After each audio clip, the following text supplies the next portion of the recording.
কপালে একটা সেজদা নাই। এই নাফরমান জন্তু জানোয়ারের মতো খায় আর ঘুমায়, রাস্তার জানোয়ারের মতো খায় আর ঘুমায় আর পেশাব করে, পায়খানা করে। আহারে নাফরমান, ধিক তোর কপালে, থুতু তোর কপাল, আফসুস তোর কপাল। এমন মালিক, এমন দয়ালু মেহেরবান আল্লাহ আমাদেরকে বিয়া। আল্লাহ ভালো না রাখলে খোদার কসম মাত্র একটি দেশের যুদ্ধে গোটা পৃথিবীতে প্রভাব বিস্তার। 1 লিটার তেলের জন্য 20টা ফিলিং স্টেশন বদলাইতে হয়। 1 লিটার তেলের জন্য ঘন্টার পর ঘন্টা সারা বাংলাদেশের শত শত পাম্পে, ফিলিং স্টেশনে মোটর সাইকেল গাড়ি নিয়ে ছেলে পেলে দাঁড়ায় রয়েছে। আপনি গিয়ে দেখেন।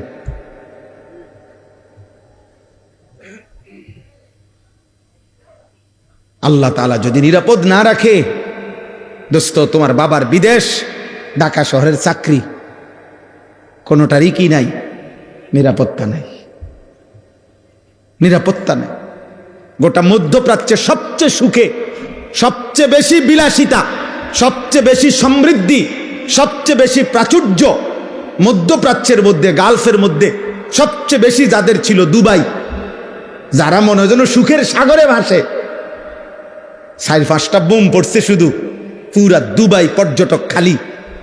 আর কিছুদিন যদি এই অবস্থা চলে তো দুবাইওয়ালারা বিখ্যাত থালাও পাইতো না। বিখ্যাত,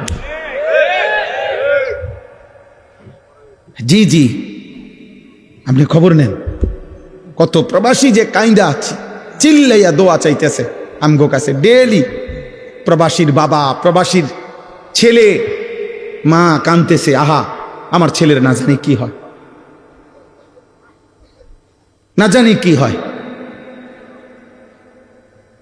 এই জন্য আব্বা, আল্লাহকে নারাজ না করা, আল্লাহকে নারাজ করে সুখ মিলবে না রে বাপ, সুখ মিলবে না, নিরাপত্তা। আমি অনেক দিন থেকে বলছি, সেই করোনা থেকে চিল্লাইতেছিলাম, তোমরা যারা কিশোর যুবক, তোমাদের জন্য আমাদের বেশি ভয় এটা যে তোমরা তোমাদের আগামী ভবিষ্যৎটা নিজের হাতে তোমরা মুসিবত, যন্ত্রণাদায়ক, কষ্টকর বানায় ফেলতেছ। ধীরে ধীরে গুনার পরিমাণ বাড়তেছে, তোমাদের আগামী পৃথিবী তোমাদের জন্য কষ্টকর হয়ে যাবে, এটা মনে রেখো।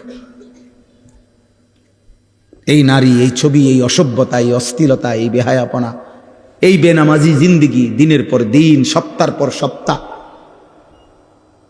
তোমাদের এই বেনামাজি জীবন একদিন তোমাদেরকে কষ্টে ফেলে দিবে, মুসিবতে ফেলে দিবে, বিপদে ফেলে দিবে, বিপদে ফেলে দিবে। আল্লাহ তাআলা সেই 2017 সালে, আমার স্পষ্ট মনে আছে, 2017 সালে রোহিঙ্গাদেরকে, আরাকানের ওই রোহিঙ্গা মুসলমানদেরকে আমরা প্রথম টেকনাফ, ওরা যে আসছিল এই পাশে, আমরা তাদেরকে টাকা পয়সা সারা বাংলাদেশ থেকে দিছিল না। 2017 সাল পরে আজকে 2026 সাল, কত বছর হইল? হ্যাঁ, প্রায় 9 বছর হইল। কই আজও তো তারা তাদের মাতৃভূমিতে ফিরতে পারে না। পারছে? 1947 সালে ব্রিটিশ যখন এই উপমহাদেশ থেকে চলে যায়, তখন হিন্দুস্তান আর পাকিস্তান ভাগ করে দিছিল। রেড ক্লিফ সে ভাগ করে দিছিল, কিন্তু কাশ্মীর এর একটা অংশ ভাগ করে দিয়ে যায় নাই। এই যে ওই মানুষগুলো তাদের অঞ্চলের স্বাধীনতার জন্য লড়াই করছে, রক্ত দিতেছে, জীবন দিতেছে, আজকে 1947 থেকে 2026 প্রায় 78 বছর, আজও তারা তাদের বেঁচে থাকার নিরাপত্তা পায় না। এই 78 বছরে যার বয়স 50 বছর, যার বয়স 40 বছর, ও তো জীবনে কোনোদিন সুখ দেখে নাই। বুঝলেন? উনি 78 বছরের ভিতরে না, তাইলে বলেন বলেন 1947 সালে ঠিক একই সময়ে এই ফিলিস্তিন সর্বপ্রথম, আজকের এই সর্বপ্রথম দখল করছিল। সেই থেকে আজ এই 78 বছর, 77 বছরের মতো আজও গাজা, ফিলিস্তিনের মুসলমান বেঁচে থাকার অধিকার পায় না, একদিন দুই দিন না। এজন্য শান্তি নিরাপত্তা যদি আল্লাহ তুলে নেয় তা আরেকবার ঘুরে দাঁড়াইতে অনেক সময় লাগবে, অনেক সময় লাগবে। বুঝেন নাই কথা? আমি সবাইকে বললাম, রমজান পরবর্তী আহ্বান করলাম, বাবা, ভাই, বন্ধু, নওজোয়ান, তোমারে তুমি নষ্ট করো না। চরিত্রহীন লম্পট মনে রাখবা, নারী, ছবি, অশ্লীল দৃশ্য, মদ, জুয়া, নেশা, গাঁজা, ফেন্সিডিল, ইয়াবা, অসভ্যতা, এই বেহায়াপনা, নারীর সাথে যে হারাম সম্পর্ক, জিনা ব্যভিচারের দৃশ্য, ছবি, অশ্লীল সম্পর্ক, যার এই নষ্ট চরিত্রের মানুষকে নিয়ে কেউ ভাবে না। রাস্তার কুত্তাকে যেমন মানুষ পাশ কাইটা চলে, এমন চরিত্রহীনকে মানুষ পাশ কাইটা চলে। তোমাকে নিয়ে কেউ ভাবে না। বর্তমান পৃথিবীর বাস্তবতা হলো, বাবা মাও এত ব্যস্ত যে, এমন বহু বাপ আছে গত 6 মাসেও উনি বলতেও পারতো না ওনার ফোলা রাইতে ঘুম যায় কোন সময়, সকালে ওঠে কোন সময়। উনি যে সময় আসে রাত গভীরে, উনি যে সময় চলে যায় বাজারে কামে, ওই সময় ফোলা ঘুমে, উনি রাইতে আইয়াও দেখে ঘুমে, ওনার খবরও নাই। উনি সংসারের জন্য এত ব্যস্ত যে উনার জি ফুত দিনের পর দিন নামাজ নাই, আল্লাহ নাই, রাসূল নাই, সেজদা নাই, কিচ্ছু নাই। হ্যাঁ বড়া সংসারের লাগিয়া বাজারে জীবনটা শেষ করতে। কি সংসার করেন? কিসের সংসার? আপনার স্ত্রীর কপালে একটা সেজদা নাই, আপনার ছেলে মেয়ের কপালে সেজদা নাই, মেয়েটা পর্দা নাই, ছেলেটার নামাজ নাই। এই বুঝিয়ে এই সমস্ত হাইওয়ান, এগুলোর জন্য নিয়মনে এত ঘাম ঝরাইতেছে। এটি বুঝি কথা? এগুলো নি কথা? আপনি যে 28 বছর বিদেশ করেন আর আমনের ফুতে এক ওয়াক্ত নামাজ পড়ে না, আর উনি 16 ঘন্টা ডিউটি করে, কত ঘাম ঝরে ওনার। একটা টাকার পিছনে, একটা টাকার পিছনে ওনার কত ঘাম মিশে আছে, মিশে নাই? আল্লাহ আমাদেরকে বুঝ দান করে, আল্লাহ আমাদেরকে বিবেক দান করে। আমার ভাই, আমার বন্ধু, আল্লাহ তাআলা এই সূরা কোরআনুল কারীমের সূরা মুলক, এই সূরার আল্লাহ তাআলা এটা বলছেন, আল্লাযী খালাকাল মাউতা ওয়াল হায়াতা লিয়াবলুয়াকুম আইয়ুকুম আহসানু আমালা। আল্লাহ বলে, বান্দা, আমি আল্লাহ এই মৃত্যু এবং জীবন আমি বানাই। একদিকে মরণের আয়োজন, একদিকে জীবনের আয়োজন। প্রতিদিন কতজন মরছে তা আমি বানাচ্ছি, আমি করছি। প্রতিদিন কত মায়ের পেট থেকে সন্তান জন্ম নিচ্ছে তা আমি জন্ম দিচ্ছি। তাইলে জীবন এবং মৃত্যু এটা আমি আল্লাহ করছি। যাদেরকে আমি হায়াত দিয়েছি একটাই উদ্দেশ্য, আমি আল্লাহ পরীক্ষা করছি আখিরাতের বিবেচনায় এই দুনিয়ার হায়াতে কার আমল কতটা সুন্দর। আখিরাতের জন্য জীবন দিছিলাম। মদ, জুয়া, বিড়ি, সিগারেট, গান, বাদ্য, নর্তকীর জন্য না। সুদ, কিস্তি আর হারাম দিয়া দুনিয়া সাজাইবার জন্য না, বরং জীবন দিয়েছিলাম, হায়াত দিয়েছিলাম আখিরাতের জন্য। কিসের জন্য? আহসানু আমালা। তাফসীরের মধ্যে আছে, আও রাউ আন মাহারিমিল্লাহ আসরাউ ফি তাআতিল্লাহ। আল্লাহ বলেন, আমি দেখতে চাই আমি আল্লাহ তাআলার একটা নিষেধের ক্ষেত্রে বেঁচে থাকার জন্য কে কত বেশি ভয় করে, আর আমি দেখছি আমার ইবাদতের প্রতি কে কত বেশি দ্রুত গতিতে এগিয়ে যায়। আল্লাহ তাআলা বলে, এই জন্য আমি জীবন দিছিলাম। আমি আল্লাহ রাত্র বানাইছি, দিন বানাই, লিমান আরাদা আন ইয়াযাক্কারা আও আরাদা শুকুরা। যারা যারা আমার জিকির করতে চায়, আমার শুকুর করতে চায়, তাদের জন্য। নষ্ট, ভ্রষ্ট, পাপ, নাফরমানের জন্য বাবা আল্লাহ রাত বানায় নাই, দিন বানায়। অতএব আজকে এই আয়াতগুলোই আমি পড়লাম। সূরা মুলক কোরআনুল কারীমের অত্যন্ত ফজিলতপূর্ণ একটি সূরা, 29 পারা 67 নম্বর সূরা। সূরা মুলক মাত্র 30টা আয়াত। নবীজি সাল্লাল্লাহু আলাইহি সাল্লাম 2টা হাদিস তাফসীরের মধ্যে বর্ণনা আছে এই সূরার ফজিলত। নবীজি বলেন, সাল্লাল্লাহু আলাইহি ওয়াসাল্লাম কোরআনুল কারীমে 30 আয়াত বিশিষ্ট একটি সূরা আছে। নবীজি বলেন যে এই সূরাটি নিয়মিত তেলাওয়াত করবে, এই সূরাটি কিয়ামতের দিন ওই ব্যক্তির জন্য আল্লাহর নিকট এই পরিমাণ সুপারিশ করবে, শেষ পর্যন্ত এই সুপারিশের বরকতে আল্লাহ ওই লোককে মাফ করে দিবে। শাফাআত লিসাহিবিহা হাত্তা গুফিরা লা। আর আরেক হাদিসে নবী বলছেন কিয়ামতের দিন যে ব্যক্তি এই সূরাটি নিয়মিত পড়বে, খাসামাত আন সাহিবিহা হাত্তা আদখালাতহুল জান্নাহ, এই সূরাটাই ফেরেশতাদের সাথে এই ব্যক্তিকে নিয়ে তর্ক করবে। এই সূরা বলবে ওই আমারে নিয়মিত তেলাওয়াত করত, আমি সূরায়ে মুলক থাকতে এই বান্দা জাহান্নামে যাবে না, জাহান্নামে যাবে না। হাত্তা আদখালাতহুল জান্নাহ, নবী বলেন তর্ক করতে করতে, বিতর্ক করতে করতে এই সূরা শেষ পর্যন্ত এই ব্যক্তিকে জান্নাতে ঢুকাইয়াই ছাড়ে। হাত্তা আদখালাতহুল জান্নাহ। কোন সূরা? এই সূরায়ে মুলক, 30 আয়াত বিশিষ্ট ছোট্ট সূরা। এই সূরার শুরুতে আল্লাহ বলছে তাবারাকাল্লাযী বিয়াদিহিল মুলক,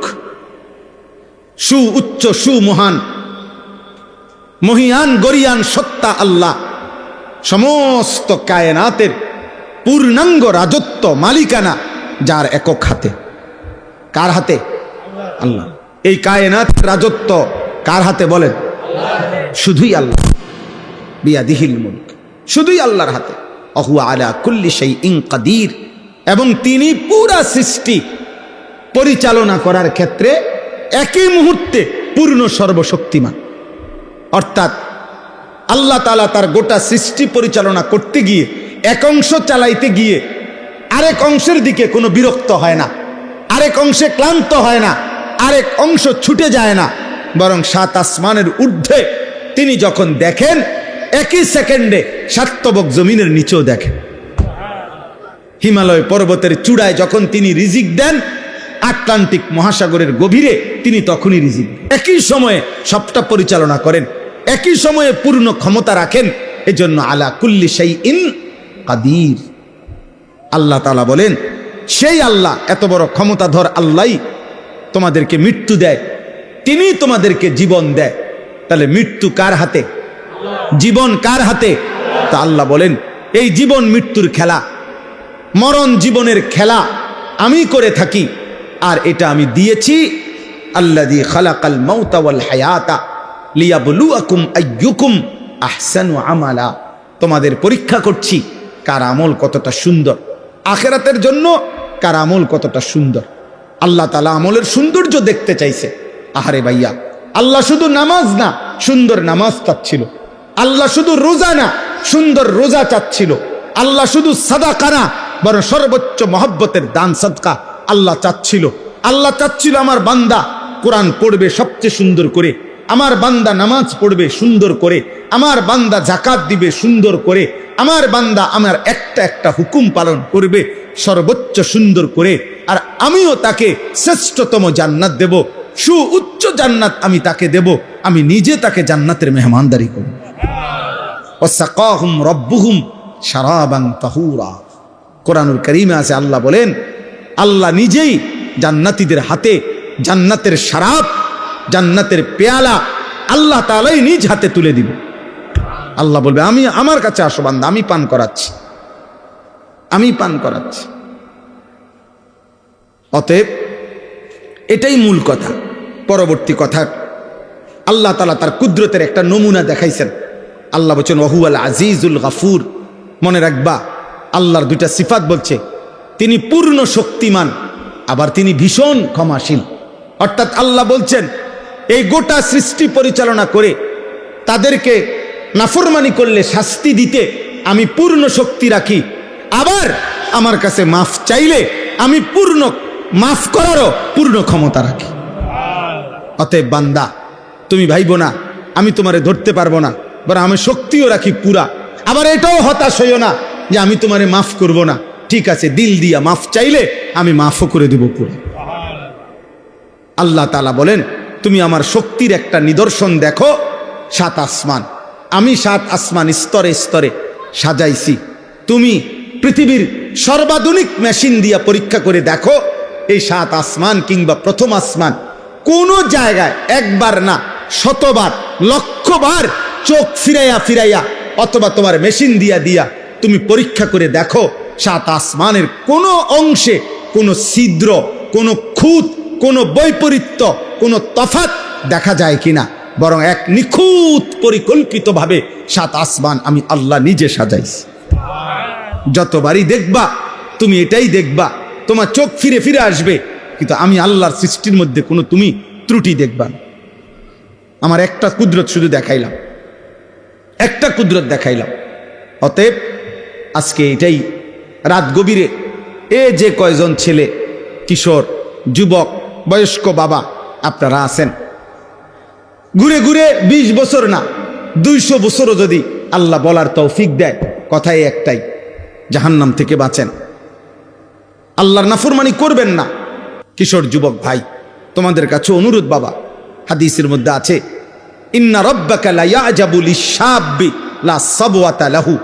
নবী সাল্লাল্লাহু আলাইহি সাল্লাম বলেন, কোন যুবক যৌবনকালে যদি গুনাহ থেকে বাঁচে, হারাম, জিনা, ব্যভিচার, মদ, জুয়া, অশ্লীলতা, বেহায়াপনা, অসভ্যতা, চরিত্রহীনতা থেকে বাঁচে, এ সাবওয়া অর্থ আল্লাহ নবী সাল্লাল্লাহু আলাইহি সাল্লাম বলেন আল্লাহ তাআলা স্বয়ং ফেরেশতাদের সামনে আশ্চর্য, অবাক, আশ্চর্য প্রকাশ করে আল্লাহ নিজে বলে, ফেরেশতা পরে আমি পূর্ণ যৌবন দিছি, ও আমার ভয়ে গুনাহ থেকে বেঁচেছে, যাও তোদেরকে সাক্ষী রেখে বলছি আমি ওরে আমার আরশের নিচে ছায়া দান করব।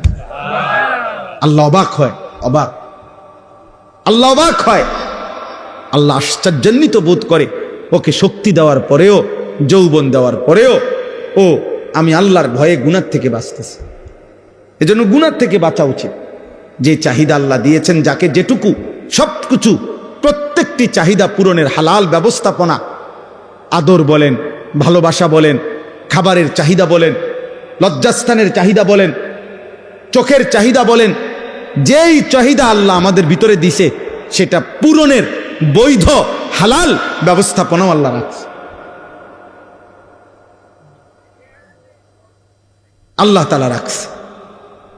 অতএব নিজেরে নিজে নষ্ট করে লাভ নাই, কেউ তোমারে মনে রাখবে না, অসৎ চরিত্রহীনকে কেউ মনে রাখে।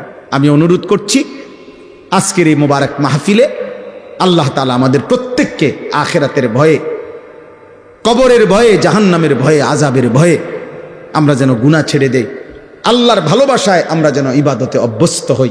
আল্লাহ আমাদেরকে তৌফিক দান করে। আমি শেষ কথাটা মাওলানা আব্দুস সবুরের কথার সাথে মিলাইয়া আমিও বলতে চাই। ছেলেদেরকে বলি, বাবা সারা বছর, বয়স্ক বাবা আপনাদেরকেও, কোনো না কোনো আল্লাহওয়ালা, মুত্তাকি, আল্লাহর কোনো নেক বান্দা, তার সাথে যার নিয়মিত সম্পর্ক থাকে, সান্নিধ্য থাকে, ওই ব্যক্তি ঈমান আমলের উপরে থাকা, চলা খুব সহজ হয়, খুব সহজ।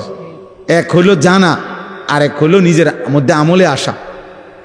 জানা বিষয় তো আমরা সবাই জানি, কিন্তু আমার জীবনে এটা আমল হওয়ার জন্য একজন জীবন্ত আল্লাহওয়ালার সংস্পর্শ, সান্নিধ্য প্রত্যেকের জন্য উপকারী, জোয়ান মানুষের জন্য, বুড়া মানুষের জন্য। আপনি নিজে নিজে যদি নিজ বুদ্ধিতে চলেন, তো এই বিকালবেলা গিয়া সাদওয়ানে বইলেন, আপনার সাথে 8-10 জন বিড়ি খায়, আপনি যদি বলেন ওইখানে বৈশা থাইকা যে হুজুর হেরা বিড়ি খায়, ঠিক আছে আমি খাই না, কিন্তু এরপরেও আপনি ওদের সাথে বসার দ্বারা আপনার আখলাক কি এটা বুঝতে কারো বাকি থাকেন। আমনে 5-7 জন বিড়ি খাই, অন্যার লগে বইয়া মাঝখানে আমনে জোনায়েদ বাগদাদি, আমরা বুঝি না, আমরা চিড়া খাই।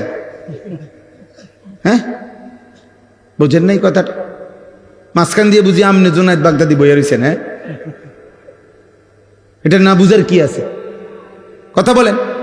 অতএব এই মন্দ লোকের সংস্পর্শ, পাপী লোকের সংস্পর্শ আমাদের জীবনে ক্ষতিকর। আমরা প্রত্যেকে ইনশাআল্লাহ অকুনু মা'আস সাদিকিন, আল্লাহর প্রিয় বান্দাদের সান্নিধ্যে থাকার, চলার চেষ্টা করব ইনশাআল্লাহ। আল্লাহ তাআলা তৌফিক দান করেন।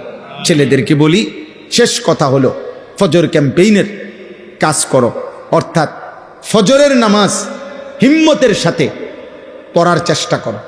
এই একটা নামাজ, ফজরের নামাজ, ইনশাআল্লাহ একটা ছেলেও আমরা ইনশাআল্লাহ পরীক্ষিত বললাম একটা ছেলেও যদি আমল করে থাকো তোমরা যে ফজরের নামাজ জামাতে পড়বা, ইনশাআল্লাহ বললাম আমি অল্প সময়ের ভিতরে তোমার কলিজার মধ্যে গুনার প্রতি ঘৃণা তৈরি হবে, নেক আমলের জজবা তৈরি। ইনশাআল্লাহ আমাদের সারা বাংলাদেশে এখন হাজার হাজার শত শত ছেলে আছে যারা আমাদেরকে মহব্বত করে, এরকম যুবক আছে যারা ফজরের নামাজ আলহামদুলিল্লাহ নিজেরা জামাতে পড়ে এবং বন্ধুদেরকে জামাতে উঠায়, ফজরের জন্য উঠায়। একবারে লিস্টি করা শত শত ছেলে আছে সারা বাংলাদেশে, আলহামদুলিল্লাহ আলহামদুলিল্লাহ। এটারে আমরা ফজর ক্যাম্পেইন বলি। ক্যাম্পেইন মানে প্রচারণা, ফজর নামাজের জন্য প্রচারণা। একজনই মনে করো সিদ্ধান্ত নিও যে আমি ফজরের নামাজ পড়ব, আমার একজন বন্ধুকে ডাকবো। এই দুইজন হইলে দুইজনে আবার ডাকলে চারজন হবে, চারজনে ডাকলে আটজন হবে, এভাবে বাড়বে, এভাবে আলহামদুলিল্লাহ। চট্টগ্রাম সন্দ্বীপ একটা উপজেলা, 13টা ইউনিয়ন, 13 ইউনিয়নে আমরা হাজিরা ডাইকা বয়ান করি ওইখানে। অর্থাৎ 13 ইউনিয়নেরই ছেলে আলাদা আলাদা 200, 250, 300 কইরা আমাদের ছেলে মহব্বত করে, যারা আমাদেরকে ফজরের নামাজ জামাতে পড়ে বন্ধুদেরকে ডাকে। আলহামদুলিল্লাহ আলহামদুলিল্লাহ। ঢাকা ড্যামরার কাছে নন্দীপাড়া, ওইখানে আমাদের 2 ছেলে আছে। ওরা আজকে প্রায় 4 মাসের মেহনতে এখন প্রায় 2500 থেকে 3000 কিশোর যুবক ছেলে আশপাশের প্রায় 10টা মসজিদে যারা ফজরের নামাজ জামাতে পড়ে। ইনশাআল্লাহ একদিন এদের দ্বারা সুন্দর পৃথিবী গড়বে, ইসলামের বিজয়ের পতাকা উড়বে। 2-3টা স্লোগান আমিও দিয়ে দিতে পারি, কিন্তু তিল তিল করে নিজেকে গড়ে তোলা, আল্লাহ রসুলের হুকুমের উপরে নিজেকে গড়ে তোলা এটা কঠিন, কিন্তু এর যে নিজেকে গড়ে তোলে তার জন্যই সফলতা, তার জন্যই কামিয়াবি, দুনিয়াতেও সম্মান আখিরাতেও সম্মান। আল্লাহ আমাদেরকে তৌফিক দান করেন, আল্লাহ তাআলা সকলকে কবুল করে নেন। সুবহানাল্লাহি ওয়া বিহামদিহি, সুবহানাকাল্লাহুম্মা ওয়া বিহামদিকা, আশহাদু আল্লা ইলাহা ইল্লা আনতা, আস্তাগফিরুকা ওয়া আতুবু ইলাইক। আলহামদুলিল্লাহি রাব্বিল আলামিন। আল্লাহুম্মা আনতাস সালাম ওয়া মিনকাস সালাম, তাবারাকতা ইয়া যাল জালালি ওয়াল ইকরাম, ইয়া আরহামার রাহিমিন, ইয়া আরহামার রাহিমিন, ইয়া আরহামার রাহিমিন। রব্বানা যালামনা আনফুসানা ওয়া ইল্লাম তাগফির লানা ওয়া তারহামনা লানাকুদান্না মিনাল খাসিরিন। রব্বানা আতিনা ফিদ দুনিয়া হাসানা ওয়া ফিল আখিরাতি হাসানা ওয়া কিনা আযাবান নার। রব্বিরহামহুমা কামা রব্বায়ানি সগীরা। রব্বানা হাব লানা মিন আজওয়াজিনা ওয়া যুররিয়াতিনা কুররাতা আ'য়ুন ওয়াজআলনা লিল মুত্তাকিনা ইমামা। মাওলাই করিম আপনি মাফ করে দেন, রব্বে করিম আপনি মাফ করে দেন, মেহেরবান মাওলা আপনি মাফ করে দেন। রাত গভীরে আল্লাহ পেছনের জিন্দেগির সমস্ত গুনাহ মাফ করে দেন, আগামী জীবন আপনি সুন্দর করে দেন, ঈমান আমল দান করেন, ইজ্জত আফিয়ত দান করেন, তাকওয়া তহারত দান করেন, হিম্মত ইস্তেকামত দান করেন, ইখলাস দান করেন, সেজদাওয়ালা কপাল বানিয়ে দেন, কাঁদনেওয়ালা চোখ বানিয়ে দেন, জিকিরওয়ালা জবান বানিয়ে দেন, মোহাব্বতওয়ালা দিল বানিয়ে দেন, সুন্নতওয়ালা জীবন বানিয়ে দেন। আল্লাহ আপনার বন্ধুর ভালোবাসা কলিজায় ভরপুর দান করেন। আল্লাহ নবী সাল্লাল্লাহু আলাইহি সাল্লামের ইত্তেবা অনুসরণের তৌফিক দান করেন। নবীজির একটা একটা সুন্নাত নিজের জীবনে গ্রহণ করার তৌফিক দান করেন। এলাকার সমস্ত কবরবাসীদেরকে মাফ করে দেন, কিয়ামত পর্যন্ত কবরের আযাব মাফ করে দেন। আল্লাহ আমরা প্রত্যেকেই স্বজন হারা, কারো বাবা নাই, কারো মা নাই, কারো আত্মীয় স্বজন কতজন কবরে। মাওলা আল্লাহ আপনি মাফ করে দেন। আযাব দিলে আপনার কোনো লাভ নাই, মাফ করে দিলে আপনার কোনো ক্ষতি নাই, মাফ করে দিলে আপনার ভান্ডারে কমবে না, মাফ না পেলে আমাদের উপায় থাকবে না। আল্লাহ আমাদের জীবিত মুর্দা সকলকে মাফ করে দেন। আল্লাহ আমাদের সকলকে মাফ করে দেন। আল্লাহ আপনার গোলামির হক আদায় করার তৌফিক দান করেন। আল্লাহ অসুস্থ বিমারি যারা শিফা করে দেন, অসুস্থ বিমারি যারা শিফা করে দেন, কামাই রুজিতে হালাল বরকত দান করেন। আল্লাহ প্রবাসের জমিনে আল্লাহ আমাদের লক্ষ লক্ষ প্রবাসী বাবা ভাই বিদেশের জমিনে ছটফট করছে, আল্লাহ আল্লাহ আপনি শান্তি করে দেন, আপনি নিরাপত্তা দিয়ে দেন। আল্লাহ গোটা পৃথিবী আপনি শান্ত করে দেন, গোটা পৃথিবী আপনি শান্ত করে দেন, গোটা পৃথিবী আপনি শান্ত করে দেন। আল্লাহ মজলুমদেরকে রেহাই দিয়ে দেন, মজলুমদেরকে রেহাই দিয়ে দেন। আল্লাহ জালেমদেরকে ধ্বংস করে দেন। নিয়াহুর থেকে এই জমিনকে পাক করে দেন। আল্লাহ হাত থেকে এই জমিনকে পাক করে দেন। আল্লাহ এই নমরুদকে আল্লাহ ধ্বংস করে দেন, এই ফেরাউনকে আপনি ধ্বংস করে দেন। আল্লাহ আল্লাহ আল্লাহ আপনি রহম করেন। একটা একটা যুবক ছেলেকে নামাজি বানিয়ে দেন, এদের চুল চেহারা সুন্দর করে দেন। মাওলা এদের কলিজায় নামাজের ভালোবাসা দেন। আল্লাহ আপনি ওদের কলিজায় পৌঁছায়া দেন। আল্লাহ আমরা কানে পৌঁছাইছি, মাওলা আপনি কলিজায় পৌঁছায়া দেন। আল্লাহ আমরা আমাদের সাধ্যটুকু দিয়ে বলেছি, মাওলা আল্লাহ হেদায়েত আপনার হাতে, মাওলা তৌফিক আপনার হাতে, মাওলা আল্লাহ সিদ্ধান্ত আপনার হাতে, মাওলা। ওমরকে আপনি বদলে দিয়েছেন, কত সাহাবাকে আপনি বদলে দিয়েছেন। আল্লাহ এই ছেলেদেরকেও বদলে দেন, আল্লাহ বদলে দেন, ওদেরকে নামাজি বানায় দেন, চরিত্রবান বানায় দেন। মোবাইলের আসক্তি থেকে বাঁচান, নারীর আসক্তি থেকে বাঁচান, মদ জুয়ার আসক্তি থেকে বাঁচান, জিনা ব্যভিচারের আসক্তি থেকে বাঁচান। বাঁচান মাওলা, আমার নওজওয়ানদেরকে বাঁচান, আমার দেশ বাঁচান, আমার যুব সমাজকে বাঁচান মাওলা। আল্লাহ বাবা চাচা মুরব্বীদেরকে শেষ হায়াতটা নেক আমল জিকির তসবিহের মধ্যে বাকিটা হায়াত কাটাবার তৌফিক দান করেন। 5 ওয়াক্ত নামাজ মসজিদের জামাতে পড়ার তৌফিক দান করেন। পর্দার আড়ালের মা বোনদেরকে মাফ করে দেন। আবেদা সালেহা মা ফাতেমা রাবেয়া বসরিয়ার মতো বানায়েই দেন। আল্লাহ পর্দানশীল নারী হিসাবে কবুল করে নেন। ছোট্ট মাসুম বাচ্চাদেরকে আল্লাহ আপনি কবুল করেন। ওলামায়ে কেরামকে আল্লাহ হায়াতে তৈয়বা আফিয়া দান করেন। প্রিয় বন্ধু মাওলানা আব্দুস সবুরের জবানে আপনি বরকত দান করেন, তার কলিজায় উম্মতের ফিকির দান করেন। আল্লাহ তাকে গোটা আলমের জন্য, গোটা দেশের জন্য আল্লাহ আপনি তার জবানের কথা আল্লাহ আপনি উম্মতের দুয়ারে দুয়ারে বলার হিম্মত তৌফিক দান করেন। আল্লাহ এই আলগি পশ্চিম পাড়া আল্লাহ এই মাহফিলটা আল্লাহ বছরের পর বছর কষ্ট করে আল্লাহ করছে, আপনি কিয়ামত পর্যন্ত কায়েম করে দেন। যাদের ভালোবাসা সহযোগিতা এই মাহফিলটা এতদিন ধরে চলছে, আল্লাহ প্রত্যেককে উত্তম বিনিময় দান করেন। আয় আল্লাহ মৌলানা আব্দুল নূর ভাই সহ আল্লাহ বিলাল দুলাল সহ আমি তো অনেকের নাম আল্লাহ প্রত্যেকের নাম আপনি জানেন মাওলা। আল্লাহ আপনি সকলকে কবুল করেন, প্রতিটা যুবককে আপনি কবুল করেন, প্রতিটা যুবককে কবুল করেন।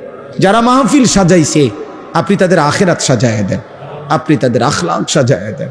আল্লাহ মাফ করে দেন মাওলা, প্রত্যেকের কামাই রুজিতে বরকত দেন, অভাব দূর করে দেন, ঋণ মুক্ত করে দেন। রব্বির হামহুমা কামা রব্বায়ানি সগীরা। সুবহান রাব্বিকা রব্বিল ইজ্জাতি আম্মা ইয়াসিফুন ওয়া সালামুন আলাল মুরসালিন ওয়ালহামদুলিল্লাহি রাব্বিল আলামিন।